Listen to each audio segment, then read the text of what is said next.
You know, sitting feels so natural, doesn't it? After all, you've earned your rest. You've walked through decades of work, raised families, carried responsibilities that felt heavier than any weight you could hold in your hands.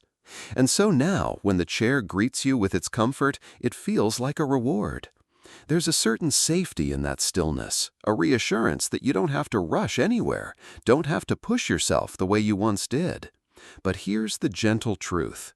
What feels safe isn't always what keeps us well. The body, even in its later years, is a river, and rivers, as you know, need to flow. When the water stops moving, it becomes stagnant. When the body stops moving, something very similar happens inside of us. Quiet changes that creep in without us noticing.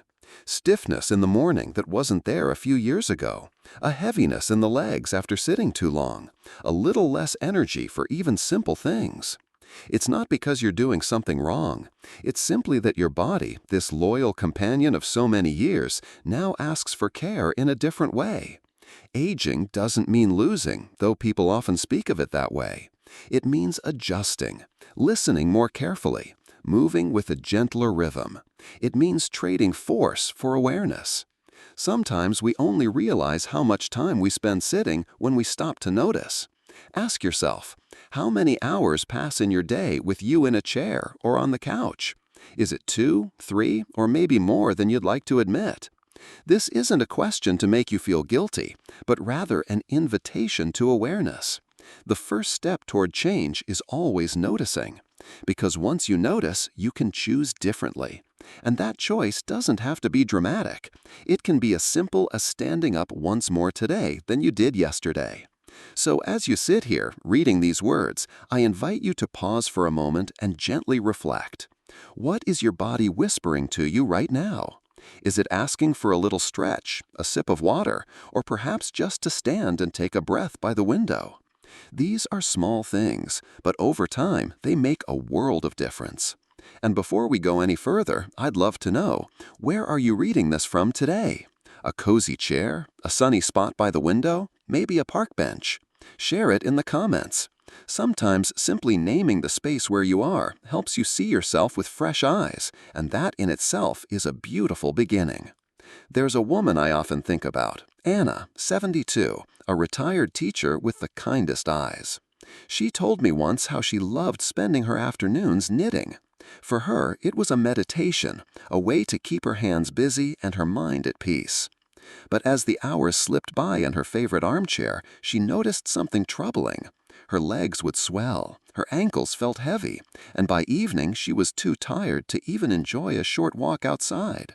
At first, she brushed it off, telling herself it was just age. Yet deep down, she wondered if there was something she could do differently.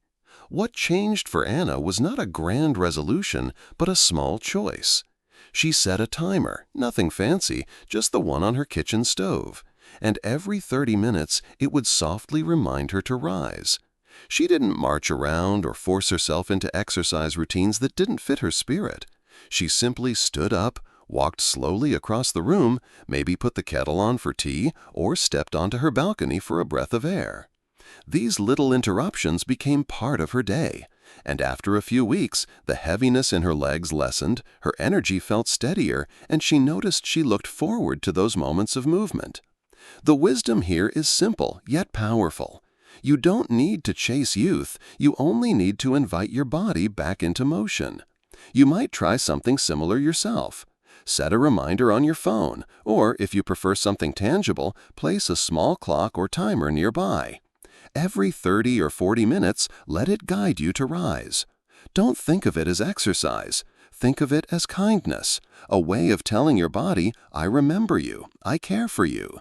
Pair these moments with gentle rituals. Refill your glass of water, open a window, stretch your arms toward the ceiling, or take a few steps down the hall. These acts are not interruptions to your day. They are gifts to your heart, your circulation, your very sense of vitality. And if, while reading Anna's story, you felt a little spark of recognition, perhaps this is your body's way of nudging you toward your own small changes. They don't need to look like hers, they only need to fit your life, your rhythm, your comfort. What matters most is that you stand up, literally and figuratively, for your own well-being. If you find comfort in these gentle reminders and stories, I warmly invite you to subscribe. This way, you won't miss the many small pieces of wisdom I share, practical, simple, and always with your health and peace of mind at heart. Sometimes all it takes is one story, one idea to open the door to a kinder way of living in your own body. It's natural to wonder why something as ordinary as sitting could have such a powerful effect on your health. After all, you're not straining yourself, you're not lifting anything heavy, you're simply resting. Yet the body, especially as it grows older, reacts differently to stillness than it once did. When you remain seated for long stretches, your blood flow slows down. The heart, which relies on movement to help pump blood efficiently through your veins, has to work harder to keep everything circulating. Over time, this can create swelling in the legs, put strain on the vessels, and even increase the risk of clots. It's a quiet process, invisible from the outside, but very real inside. Your muscles also begin to change when they are not used regularly. Imagine an elastic band that sits too long without being stretched. It loses its spring, becomes brittle. Muscles work in a similar way. They need gentle use to stay responsive. Without that, they shorten, stiffen, and gradually weaken. This is why you may find it harder to rise from a chair quickly or notice that your balance feels less certain after sitting for a while. And then there's the matter of energy. When your large muscles are inactive, your body burns fewer calories, which in turn affects blood sugar regulation. For seniors, this can quietly contribute to fatigue or even worsen existing conditions like diabetes. It's not that you're doing anything wrong, it's simply how the body changes with age. Think for a moment about how you feel after an hour or two in your chair. Is there a heaviness in your legs? Do your shoulders tighten? Does your back send you a dull reminder that it prefers movement? These are not random inconveniences. They are messages, whispers from within, gently calling your attention. The body has its own language, and as we grow older, it speaks more softly but more urgently. The gift of this awareness is that once you understand what's happening, you no longer see these signals as annoyances. You see them as opportunities. Each moment of stiffness can be an invitation to stand, to breathe, to stretch, to bring life back into your circulation. It doesn't have to be dramatic, just consistent. Imagine how a river carves through stone, not by force, but by gentle persistence. Your movements can be the same, small, steady acts that keep your inner river flowing. So the next time you catch yourself sitting for longer than you planned, pause for a moment and ask, what might be happening inside me right now? And what tiny action could I take to honor this body that has carried me so faithfully through the years? Even the smallest answer to that question is already a step toward vitality. Sometimes change feels overwhelming because we imagine it must be grand, demanding, almost athletic. But the truth is, the body often asks only for small, steady gestures of care. These gestures don't need to disrupt your life. Instead, they can weave gently into your daily rhythm until they feel as natural as breathing. One of the simplest ways to invite movement is to change the placement of ordinary things.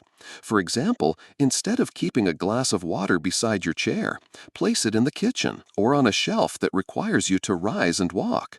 Each sip then becomes a reason for your legs to stretch, for your circulation to awaken.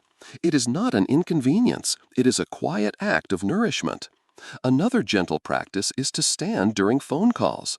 Whether you're speaking with a friend, your children, or the doctor's office, let the moment guide you to rise. As you talk, pace slowly or sway your arms as if rocking a child. You will notice how natural it feels, as if conversation itself carries you into movement. For those moments when you want to stay near your favorite chair, keep something light within reach, a pair of small weights, a stretch band, or even a scarf. Before you sit back down, spend just 1 or 2 minutes lifting your arms, circling your shoulders, or stretching your legs. These movements may seem almost too small to matter, but your body remembers them. Like seeds planted in soil, they grow quietly into strength and resilience. Television, too, can become an ally rather than a trap for long sitting. Try adopting what I like to call the commercial rule. Each time an advertisement interrupts your program, use it as a cue to stand. Walk to the window, rotate your wrists and ankles, or simply breathe deeply while standing tall. These short breaks accumulate, and soon you will realize your evenings are filled with more vitality than before. None of these steps require force. They are not punishments or chores, they are rituals. Gentle reminders that you are still here, still alive, still able to move in ways that honor the years you've lived. And you don't need to do all of them. Just one is enough to begin. Even one small change opens a doorway to ease, to lightness, to a renewed sense of connection with your own body. Ask yourself tenderly, which of these little rituals feels most natural to me? Which one feels like kindness rather than pressure? Begin there. That is how new life enters, not through harsh discipline, but through soft, consistent care. There is a common belief that exercise belongs to the young, that once you reach a certain age, the body is too fragile, too stiff, too tired to move. Many people carry this thought like a quiet burden, convincing themselves that rest is the only safe path. But the truth is far kinder. Your body, no matter its age, is still designed for motion. Movement is not about chasing youth or proving strength. It is about honoring the life still flowing through you.